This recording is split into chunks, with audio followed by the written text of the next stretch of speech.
Баршаңызға сәлем достар, менің каналыма қош келдіңіздер. Сіздерге құрақ құраудың ең оңай жолын көрсетпекшімін. Сондай видеоларды жіберіп алмау үшін каналға тіркеліп, қоңыраушаны басып қойыңыз.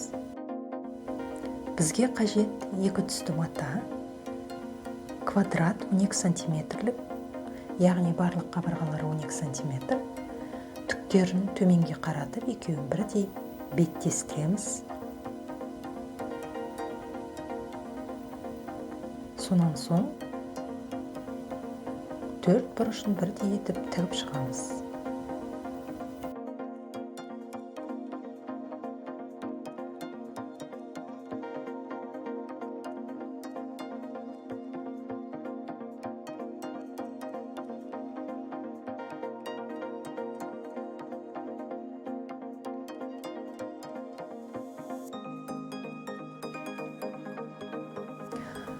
Төрт бұрышымыздың диагоналдарын бір-бірімен қиылыстырып, сызып аламыз.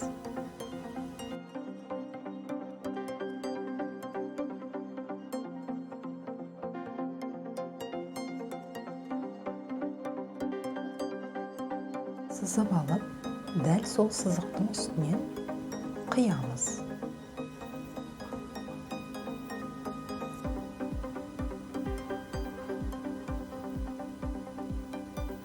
Осылай етіп қиып шығамыз.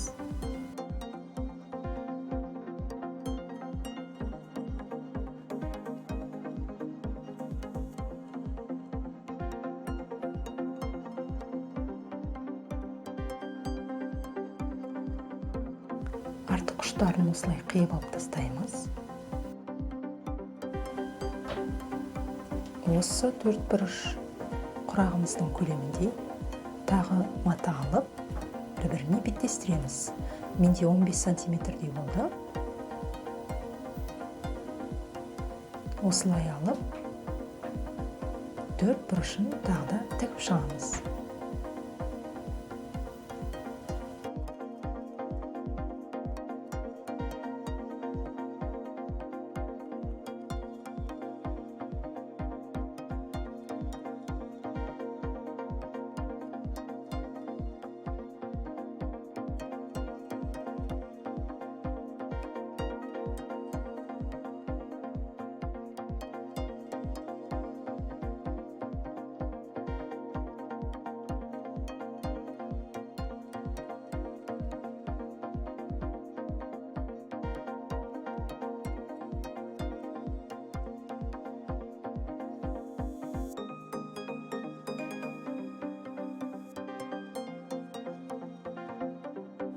Алдыңғы көрсеткендей, төрт бұрышымыздың диагоналдарын бір-бірімен қиылыстырып,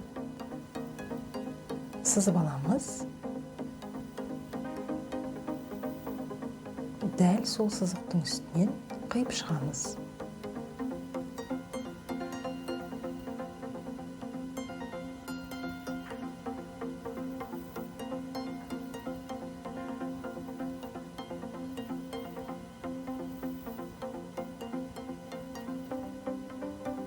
Енді тағы да осындай төрт бұрышымыздың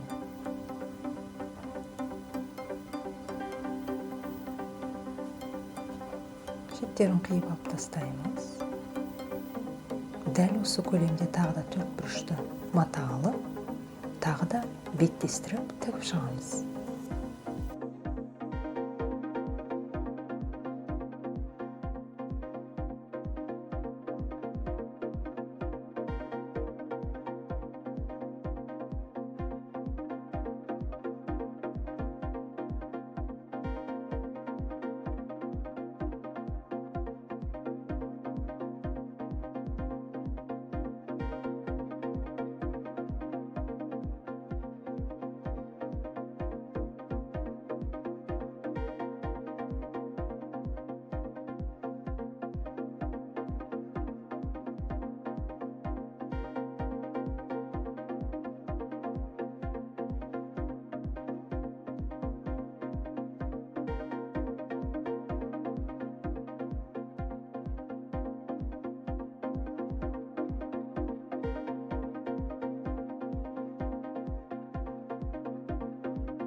Мінекей, осылай оңай жолмен құрағымыз дайын болды.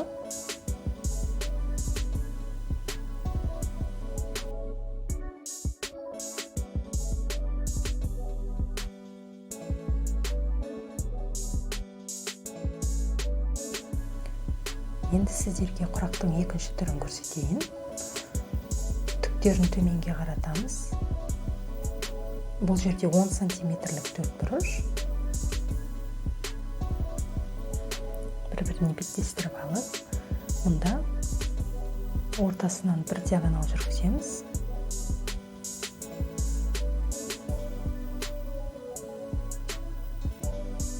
Сызып алдық.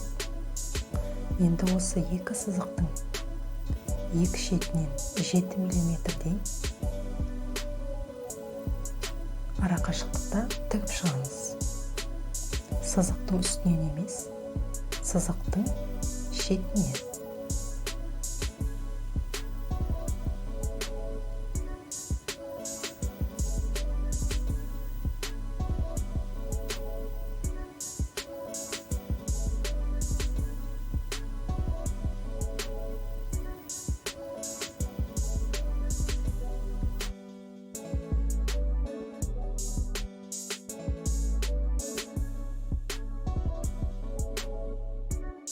Тігіп болды.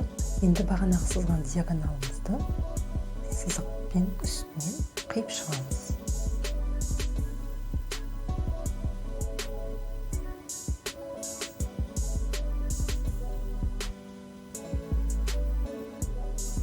Енді мұны сіз осылай әртүрлі құрақ қылып тіксеңіз де болады.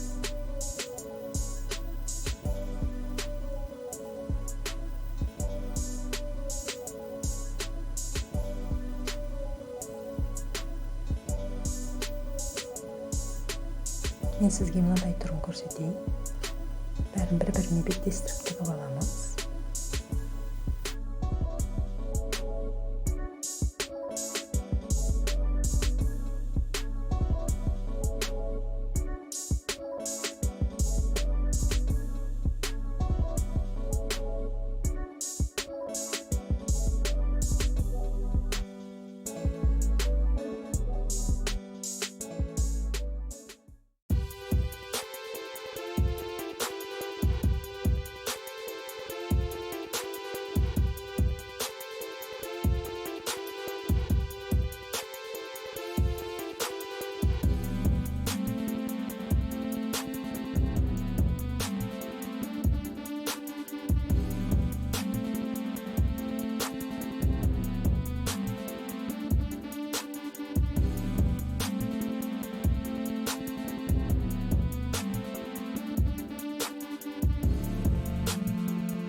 Осындай видеоларды жіберіп алмау үшін каналға тіркеліп, қоңыраушаны басып қойыңыз.